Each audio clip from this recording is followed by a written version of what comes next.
இந்த புதிய நாளில் ஆண்டவராக இயேசு கிறிஸ்துவின் நாமத்தினாலே உங்களை வாழ்த்துகிறோம். ஆதியாகமம் 26ஆம் அதிகாரம் 3ஆம் வசனத்தில் கர்த்தர் சொல்லுகிறார், நான் உன்னோடே கூட இருந்து உன்னை ஆசீர்வதிப்பேன்.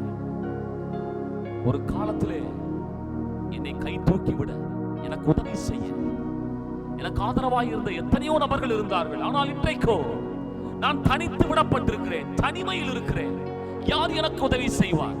என் வாழ்க்கையை உயர்த்த யார் உண்டு என்று கேட்டுக்கொண்டு, இந்த சத்தத்தை கேட்டுக்கொண்டிருக்கிற யாராயிருந்தாலும் இந்த காலை வேளையிலே கர்த்தருடைய நல்வார்த்தை உங்கள் காதுகளிலே விழுகிறது.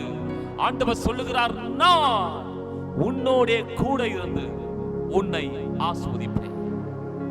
அன்றைக்கு யாக்கோபு தனிமையாய் வெறும் கையனும் கோலுமாய் அவன் அந்த யோர்தானை கடந்து செல்லுகிறான். பாருங்க, திரும்பி அதே யோர்தான் கரையிலே இரு பரிவாரங்களோடு அவன் வந்ததற்கு மிக முக்கியமான ஒரே காரணம், கர்த்தர் அவனோட கூட இருந்து அவனை ஆசீர்வதித்தார். இந்த நாளிலும் கூட பெருமையோடு இருக்கிற தேவ ஜனமே, உன் வாழ்க்கை ஒரு நாள் திரும்பி பார்க்கப்படும் பொழுது அது கர்த்தர் உன்னோட கூட இருந்து உன்னை ஆசீர்வதித்து பாதையை பார்க்கிறதா இருக்கும்.